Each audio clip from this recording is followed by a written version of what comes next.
Notts County Talk, we are live for our final Pavis perspective before Christmas. It's episode 67, taking us, through 1.5 seasons so far in the National League. George is back. Lovely to see you, George. How you doing? Yeah, I'm all right. Bit tired, but keep going. There you go. Take it in your stride, don't you? We do. In your stride. As always, we are sponsored by Better Bytes Computers. You will have seen the logo right at the start of every single Pavis perspective we have done in recent memory. Use any of the discount codes there. Mention us when you go in. Anything from getting your laptop fixed to getting yourself a refurbished laptop. Fantastic shop, and one that we couldn't produce our content without. If you listen back on Spotify, also don't forget to give us a bit of a rating. Evening to Chris, evening to George. Loads of you tuning in tonight, as always. Thank you very much. Evening from a wet and mild Leon Sullen, if I've said that right. Evening, Andrew. Chris says, congratulations, George. So that's nice. It's Chris. Nice Thank there you. we go. So George falls asleep halfway through. We won't wake him up. It's nothing personal. It's nothing personal. Yeah, there we go. Not very Christmas looking. I know it's not.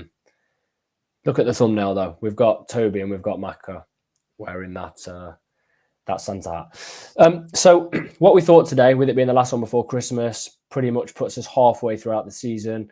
Give and take a few postponements here and there. We thought we'd like to answer as many of your questions as possible. So anything you have or any thoughts you've had on the season so far, where we sit right now, all the way to depth of the squad, what you think of Luke Williams so far, what you think of our signings. Do we need to strengthen? Do we need to just keep it as we are?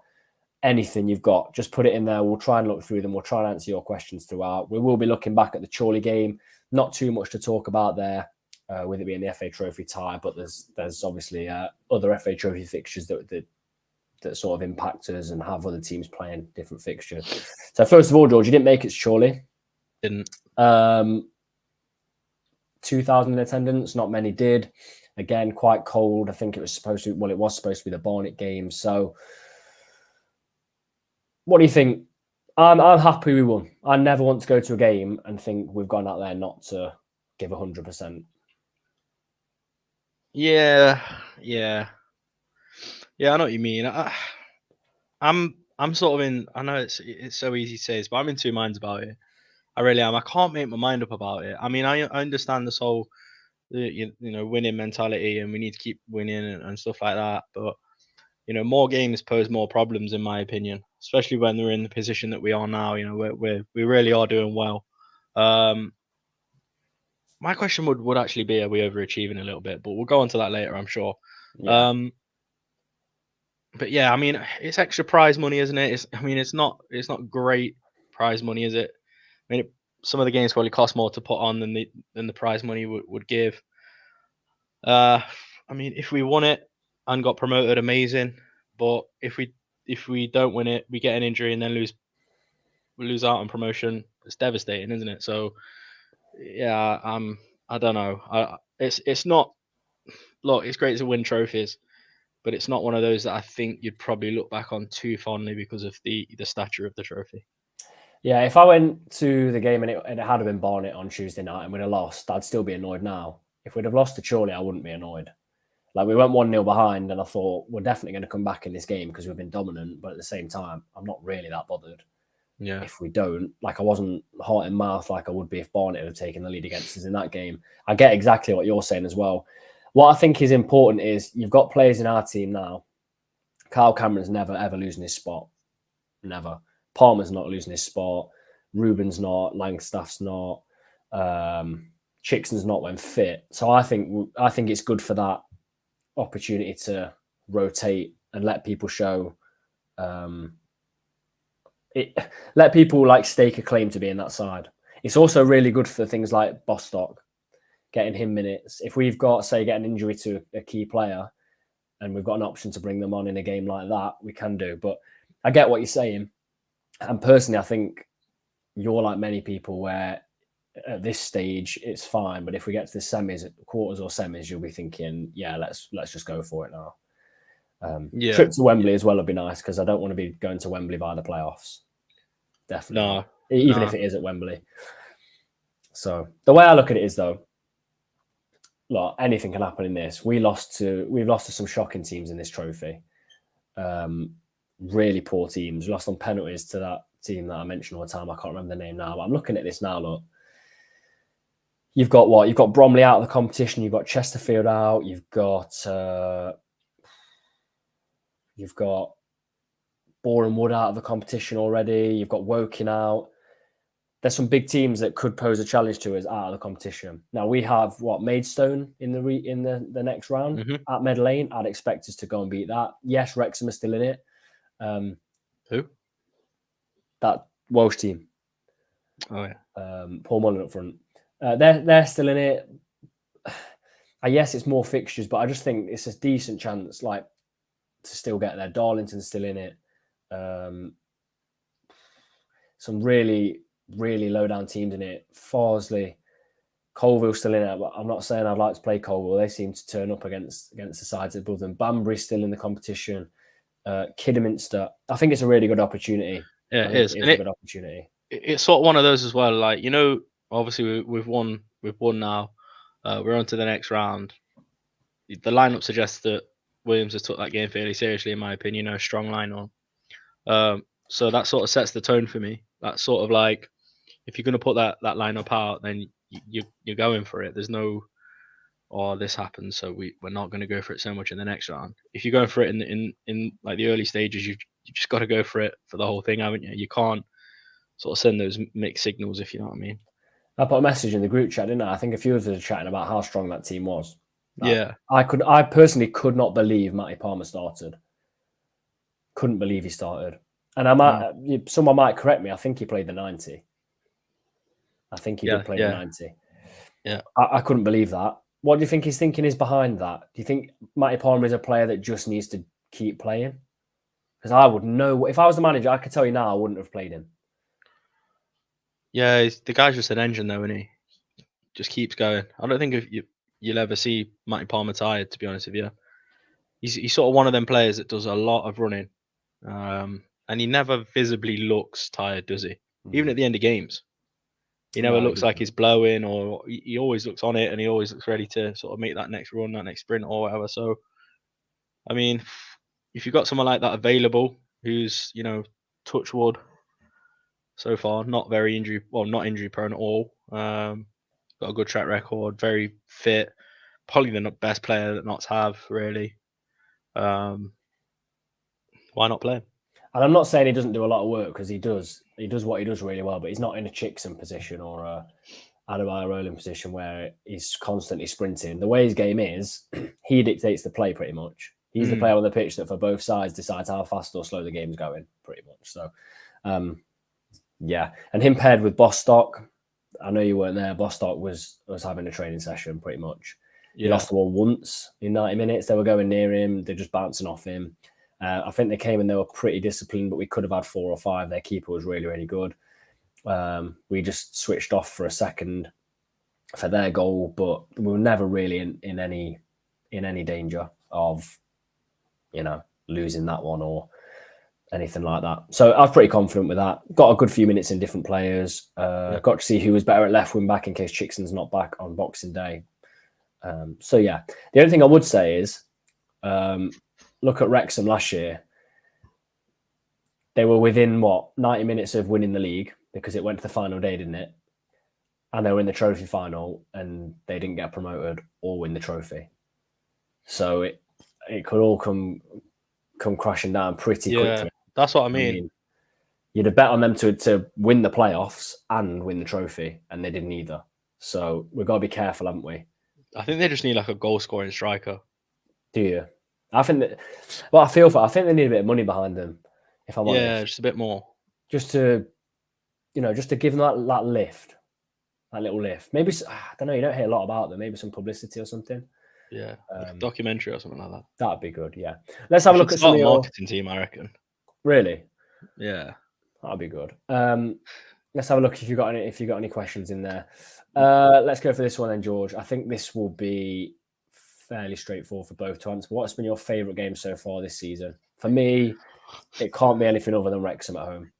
Yeah, I mean it's pretty much for Notts fans, the stock answer, I think, isn't it that one? But the feeling when that final whistle went, and it was a game that sort of had everything. You know, it was a bit feisty. You know, Notts get the goal, and Wrexham were quite relentless at times in that game and putting chances on us, and we just defended so well. So from a Notts fan, it was just everything you wanted to see, really. So yeah, pretty perfect result, wasn't it? Yeah, I don't know. I'd be interested to know if anyone's got anything different in there. I know a few people have said they enjoyed Eastleigh away purely because of how good the atmosphere was, and we got a win at Eastleigh.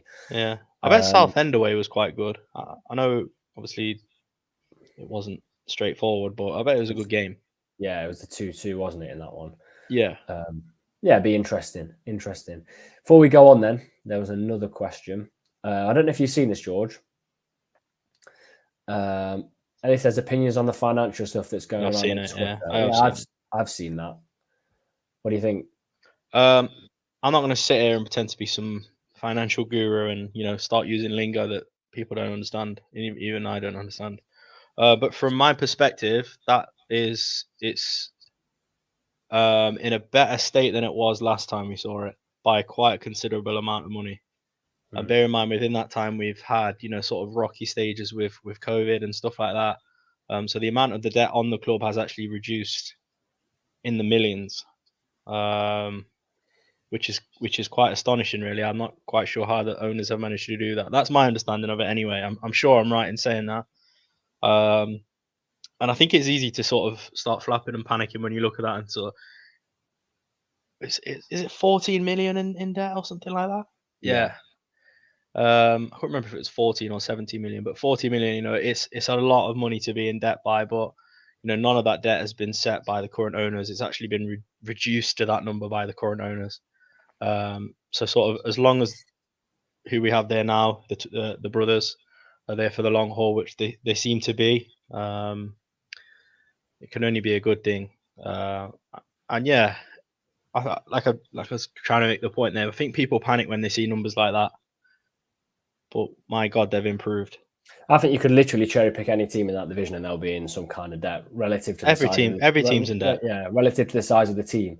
Yeah, like Wheelstone wouldn't be 14 million in, or they would cease to exist. But there'll be a fair chunk in related to the size of their side. I would say most teams are.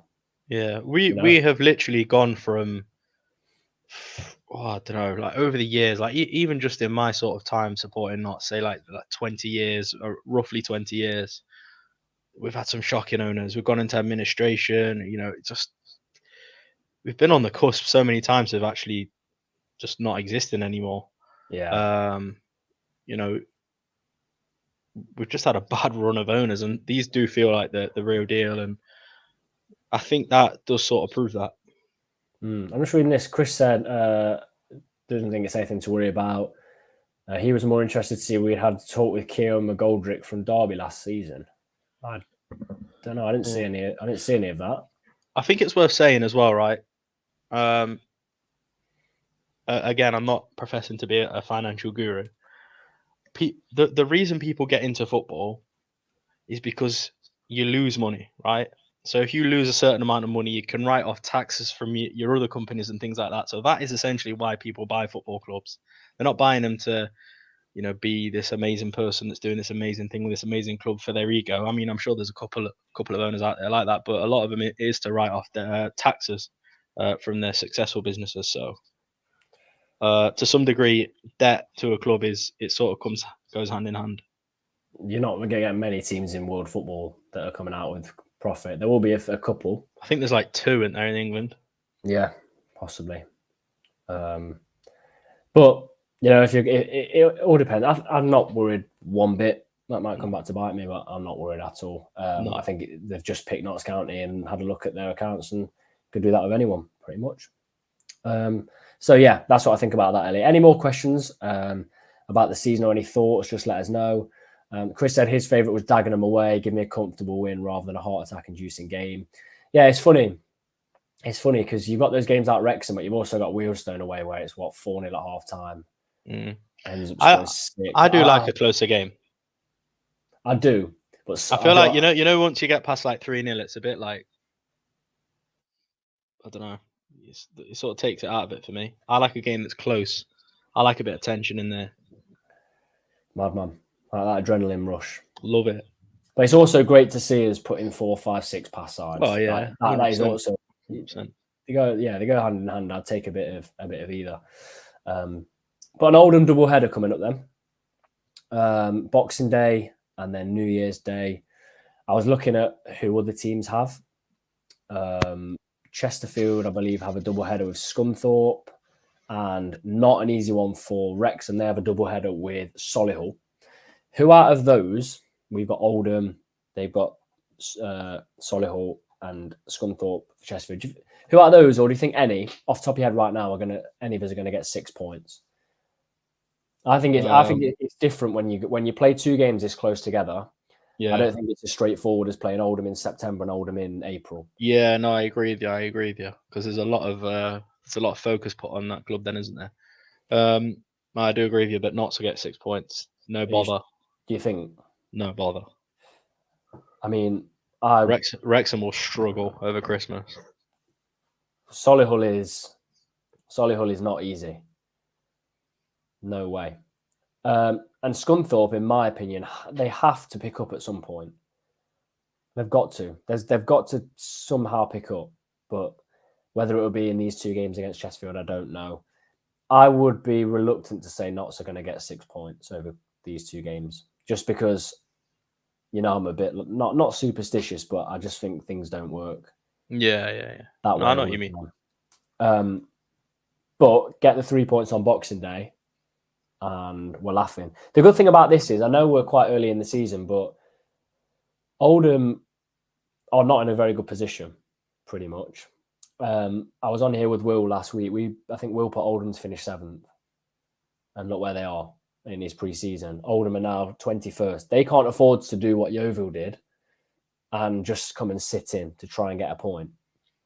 And then you start picking up points quickly, because if you look after Notts, or after doubleheader with Notts, there's Southend to play. There's some tricky games. So for me, I don't think that we're going to see what happened with Yeovil. I don't think. But that's my opinion anyway. They needed extra time to beat Peterborough Sports. So, well, no, just they needed penalties to beat Peterborough Sports. So I'm hoping we can do that. Let's have a look. Any more? Oldham is never easy at their ground. It's not. There'll be a good support there. Let us know if you're going to Oldham. Aaron says, what do you think about this, George? Then we'll need triple-digit points to win the league. Yeah, Wrexham are relentless as us. We can't afford to drop points. Yeah, we've sort of been saying that, haven't we? That it's looking that way.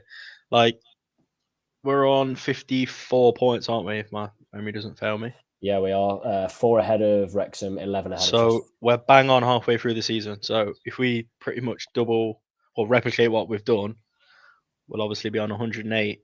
And I still think that could be a push. I do think that could be a push, but there's been a few games this season where I felt like we could have got more from it. Yeah. So far. So, who knows where it could go. And it's honestly, no one could tell you. No one could tell you. Notts could continue this form now, and then that's that. Lovely. Everyone's happy. Or, it's not going to go that way, though, is it? Let's be real. Well, Chesterfield lost 3 straight games, didn't they? Yeah. Earlier in the season after they were absolutely flying. So that could easily happen to Notts. I know we're all playing great football at the minute and dominating teams, but that could easily happen to Notts. My sort of what's sticking in my mind is January for Notts. So we've got the double header at the end of December, start of January of Oldham, and then it's Aldershot away. Well, we were pants there last season, awful. Yeah. We then play Bournemouth, Chesterfield, Solihull. Then shortly after we play Halifax, we have to go to Torquay. We never do well at Torquay, really, not in recent times anyway. Chesterfield, Solihull, and Bournemouth, all 3 games in a row. And Chesterfield is away, and then Solihull is away within the space of a few days. Get through that and get to Feb. and I think that'll be a marker. And I honestly think crazy. We could be at the end of that January period. We could be 5, 6, 7 points ahead, or we could be 4 or 5 points behind. Honestly, yeah, it's horrible, isn't it? Because as much as you want to sort of have confidence in the team, there's been so many years where pretty much every year, where it's not gone that way. It's not gone the way that you want it to and the way that it should.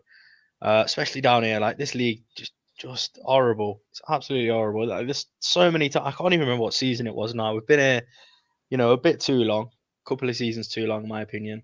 There was that season where it was like, oh, we'd pick up, we'd play well, and it's like, oh, we've turned a corner, then we'd lose a game. We'd win 2 games, we'd lose a game. We thought we'd turn a corner, and we'd not turn a corner. It's relentless. So you're sort of waiting for that to happen, I think. I am anyway. I just feel as much as things seem different and mentality is different, and Luke obviously sets a really high standard. You're just waiting for a slip up, aren't you?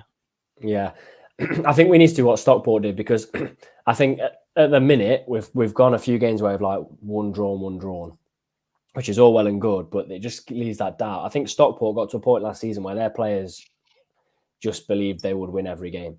Yeah, that's all it is, isn't it? It is. That's all it is, belief. But that's what worries me. Like, obviously, it's dandy when everything's going your way, isn't it? And I think we're doing really well at the minute. Obviously, we're top of the league. It's Christmas, it's a good marker to see where we really are at, and we're there. But when things don't go your way, which we've not really seen yet of this squad, how we will cope with that. So that could be interesting. I mean, the only thing was Dorking, wasn't it? And then we went to York and did so well at York. Followed that up with a 3-1 win against Oldham, and followed that up with a win against Wrexham. Followed that up by going to Woking and getting a victory. Yeah. Comfortably beating Maidstone, then going and putting 6 past Wilstone. Like, you can't have a reaction better than that. Yeah, definitely. And the thing with Dorking as well, I don't think it wasn't one of them where we were outplayed. It was just one of them where freak goal. Obviously then you have to go out full attack. We were caught on the break, and then they pretty much just racked their goals up like that. So it wasn't, a convincing loss for me. So you sort of take it, but one of those where the football's not right, no one's playing right, and things just aren't flowing like they have been this season. Yeah. If a game like that does happen and we lose, and then it should be interesting, I think, to see what happens. Yeah, because we're obviously going to lose another game this season. I can't see us getting the whole season without losing another. But yeah, I fully agree. The players, for me, just have to believe once they get, and we'll see that point, because there were points where Stockport were just destroying everyone. Same happened with Barrow before that season curtailed. There'll be a point where you see the players just believe they're not going to lose. And I think that's what January will be interesting. Paul says, could we talk about the goalkeepers? We'll quickly talk about those goalkeepers, because 2,000 people were there on Tuesday night, and I feel really bad saying this, I can't say many will be that impressed with Brad Young. I was far from impressed. Could have been sent off when he rushed out off his line. Could he have come for their goal? From where I was sat, I haven't seen the replay. From where I was sat, I thought to myself, maybe he could have come for that. He was hesitant for another one. I didn't see an injury picked up. And this is me being like a conspiracy theorist. I wonder whether we just want Tiernan Brooks back in case there's an injury to Slocum. Because watching that at half time, I turned to Neil, who we've seen on the channel, and said to him, I hope Slocum doesn't get injured. Because that was just, it did not fill me with hope at all. Yeah. And I feel bad saying that. He's only young, very young. I want to say 20, 21. And he'll come good again. But that game, on a one-off showing, I was a bit concerned. Yeah. And the Hednesford fans had said that Brooks had been great for them. So yeah, you hear nothing but good words about Brooks, don't you? You do. Was it last season he went to Colville? Possibly. It was last season. Possibly. And he did really well there. So I mean, how long do you send a young keeper out on loan for before you start put a bit of faith into him? Exactly. James said, I wouldn't trust Young to debutise in the league if Slocum was out for some games. Yeah. No, I think I agree. Yeah, I'm going to have to agree with that. I just didn't feel comfortable. Quite a lot of the chat going on about this game against Chesterfield, which is obviously a big one. 5:20 kickoff, been chosen for BT Sport in January. What do you think of this comment then, George? Chris said, I honestly believe if we avoid defeat against Chesterfield, it puts them out of the title race. 11 behind us, 2 games in hand, they could get to 5. If we were to avoid defeat in that one, do you see them out? And I know a lot of Chesterfield fans were not happy with their defeat to Colville, purely because I saw quite a few comments basically saying, we're not going to win the league, so why not go for a cup run? I would be with it. The only thing Chesterfield can just do a crazy run of 7 or 8 games. That's my only thoughts. Yeah, I mean, they're not on a too bad of a run now, are they? But I don't know. For me, I think they probably are out of it because of the relentlessness of this league. It really is. It's you can't slip, and we've seen that year on year. Like there is very, very little margin for error. I'm thinking even about when Birchnell came in, and I know it was a really bad run of games when he first came in, but we nearly missed out on the playoff set. Yeah, do you know what I mean? And we won that is all it takes. And we won 5 of the last 6, and we barely climbed. Yeah, and that's what I mean. That is all it takes. So I think it's going to be difficult for them to make up that margin. I think if this league of any league, games in hand they don't count for much. Once you've got, like, Wrexham have 1 game in hand, fair enough. They've got 2 games in hand now to add on in an FA Cup that they're still in. Yeah. They are in the FA Cup, aren't they, still? Yeah, I think so. Yeah, they beat Wimbledon, didn't they, away?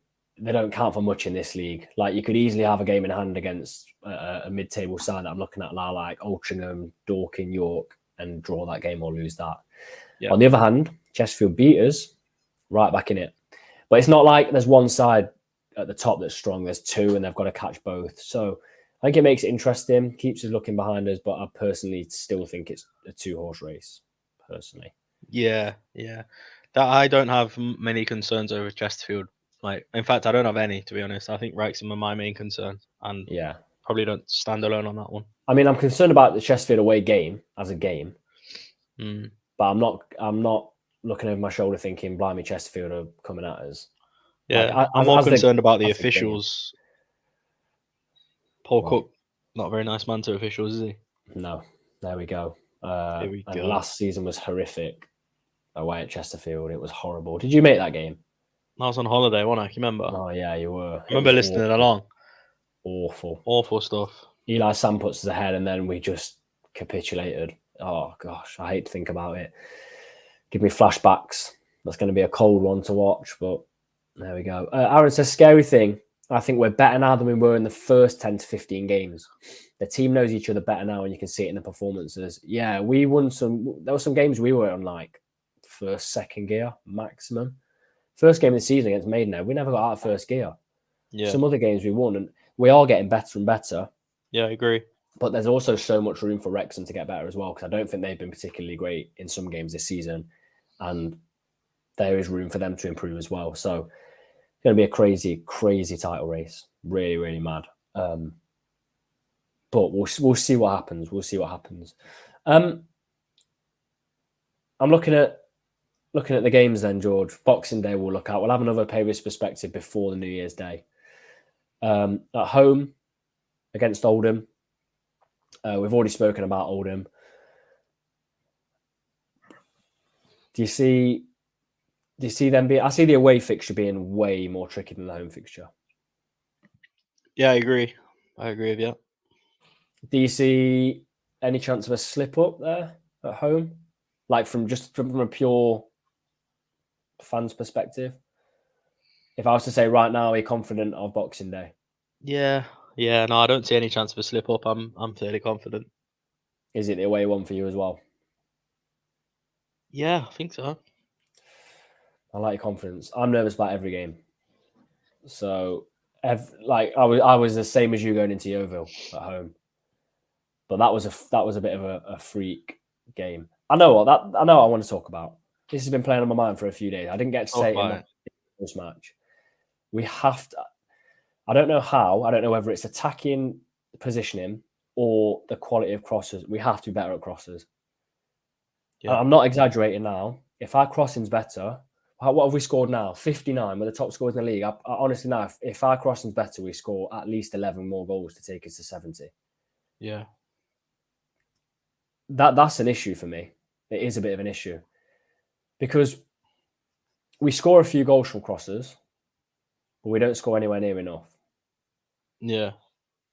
Obviously, you weren't there for the Chorley game. There's so many crosses in the air. And I said to Neil, sat next to me, I said, just put one in on the floor. We put one in the floor and it was an own goal. So do you think it's the quality of cross or do you think it's the attacking positioning? Because I think Mac is fairly good positioning-wise. That's a good question. I think, It bugs me a lot. yeah, it does bug me a lot as well because like, I agree with you. I wholeheartedly agree with you. But I think it's kind of hand in hand. You know, you've got a cross that it could be a terrible cross, right? Nothing on it. It's just barely gone through the air. But if it's going to the right position and there's someone there, you know you've got a really high chance of scoring. If it's a really good cross, but it's it's not to a good position, it doesn't really account for much, does it? And it kind of works both ways. I think obviously the crossing can be better, but then by the same token, you know, you've got to sort of preempt. The strikers have to preempt where the ball's going to go, but then that sort of goes back to maybe the cross should be more accurate in the first place and not just sort of assume positions. But it is difficult. It's difficult when you've got a fullback nudging you off, trying to nudge you off the ball, and or even a defender of some sort. But yeah, I don't know. I don't think lofted crosses are going to work really for the players that we have. Even though we've seen a couple of headers scored this season, it's you know not. what I mean? I was thinking that to myself. I was thinking Macca against Chesterfield gets the equaliser. I'm thinking Macca at the back post against York to put us 2-1 up. Yeah. But this is James is exactly how I feel. He said, I've seen too many games where our crosses find only defenders 95% of the time. I think we don't attack the near post enough and we're a very short team. That one game to sum that up is Yeovil. We put everything in the air against Yeovil. We didn't win anything. And I feel like in the last 5 or 6 games, one of the things is that the opposition manager says is every time they get the ball, one of you centre-backs go to the front post because it won't beat you. Yeah. And we could have so many more goals. We make unbelievable amount of chances. And there's a few people now that's talking in the chat about short corners. What are your thoughts on those? I get why crosses aren't lofted because we've got Ruben, who's actually quite good in the air. We've got Mac, who's not that big. If it crosses from the left, you've got Aaron the man coming in at the back post. But corners, when we put Aidan Baldwin up, Rollo when he's fit, Cameron, they should be going in 50% of the time in the air. Yeah. Again, it's difficult. I think it's a difficult one. I do, because I don't think, as long as I can remember, we've not been great from corners, have we? No. I don't think just hoofing it in the box from a corner really works. It doesn't. But then if you see a better conversion from a short corner, you're obviously going to be happy. If you see a better conversion from just taking the corner straight away, I think Notts kind of work on that element of surprise, don't they? That they've got a set piece routine, possibly, and it's going to catch the opposition off guard. I think that's sort of what we work from, because it sort of puts the odds slightly towards Notts' favour, in my opinion, rather than just lumping it in the box. But is it an element of surprise anymore? Because I could go and find someone on Columbus Street and say, tell me something about Notts corners. They say, I've never been to a Notts game. I say, yeah, just have a go at telling me. And they'll tell me we play it short. Everyone knows you play it short. Yeah, but then it's what happens after that, isn't it? But they put 2 players out there. Yeah. I don't know. I just don't, it's not surprising. It is hard. Yeah. But we have seen goals from corners, haven't we? From taking those short corners. Yeah, but I don't know. Is that phasing out a little bit?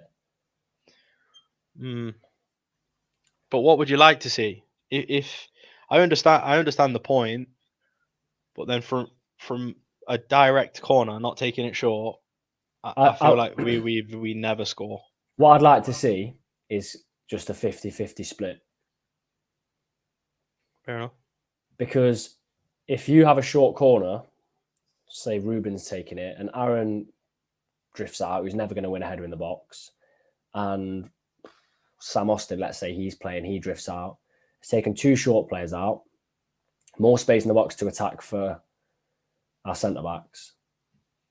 You know, I think 50-50.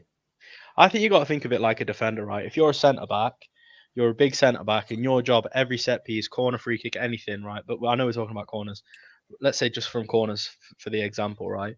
You know, you've got to get that ball, and there's maybe 3 or 4, 5, 6, 7 tall players in the team, and your job is to clear that ball as soon as it's crossing the box. If that ball is crossing directly into the box, it's a hell of a lot easier to clear it and preempt your run and how you're going to get that ball than it is short corner, another pass, and then a cross straight in. That's my opinion. It's more difficult to defend something like that than a corner that's just getting whipped straight in. I get it. I think there's sometimes we should just put it in. Yeah. Because the first few times we do that, they're not going to expect it. Because at the minute, I think everyone thinks it's a short corner. Yeah. But then I think we also like to have possession, don't we? And you're more likely to lose possession by whipping it in. So it's a hard one. Yeah, it's a difficult one. I'm not really sure how we improve that. It is difficult, but all in all, as well from open play as well, our crosses have to be better because I promise we could have scored 11, 15 more, put us over 70 goals, easy. Yeah, we really, really should be getting a lot better at those. Right then, line up for Oldham. Brad Young? No. No Cairo either. Halifax away. It's not gone right since then, has it? Slocum in goal. Yeah. Do you know what? When it was Aaron on the right and Toby on the left, it was really dangerous. I don't know if Adam Chickson will be back. I really don't think he will. I think that's why we kept playing those 2. I'm going to go Toby left wing back, Aaron right wing back. If Chickson's back, I want him on the left and Toby on the right. But that's what I'm going to go for there as my goalkeeper and 2 wing backs. What about you? I agree. Yeah? Yeah. And I'm going to go Carl Cameron in his usual position, Richard Brinley, Aidan Baldwin. Yeah. This is where it's going to get interesting. Who plays in the middle? Matty Palmer, 100%. Yep. With who? Because Sam Austin's playing well. You're going Bajrami? Yeah. Played at centre-back in the week. Well, bloke. Over Bostock. Yeah? Yeah. Oh, it's a tricky one. You've Is swayed me. Bostock ready? You've swayed me. Here we go. Bajrami as well. I have this effect. Bajrami. We've got 3 players left to put in. I think Bostock away from home against Oldham. Like you said, I don't think he'd be quite ready to start again. Yeah. So what are you going with? Who's your next one? I'm just going to go Ruben Scott Langstaff. Hopefully he's back. I agree. What? I agree with you. Yeah. If he's not back, what are you doing? If he's not back, I'll go Ruben, Austin, and Scott. Yeah, that works for me. Or maybe Castro. Castro. Yeah. Castro for that high after the set piece team have watched the Pavis perspective. They decided to mix it up. Yeah. There we go. How confident are you? Yeah, Paul, so hopefully tomorrow's Luke Williams interview will confirm if Macca and Chickson are back. How confident are you right now that they'll be back? I think 60%. I'd say 75. I think they'll be back. When was the game? 13th of December? Yes. Nearly 2 weeks. And what we tweeted on the 14th or 15th of December? Yeah. That they'll be back very soon. Yeah. So I think we'll see them. Vague, but I love it.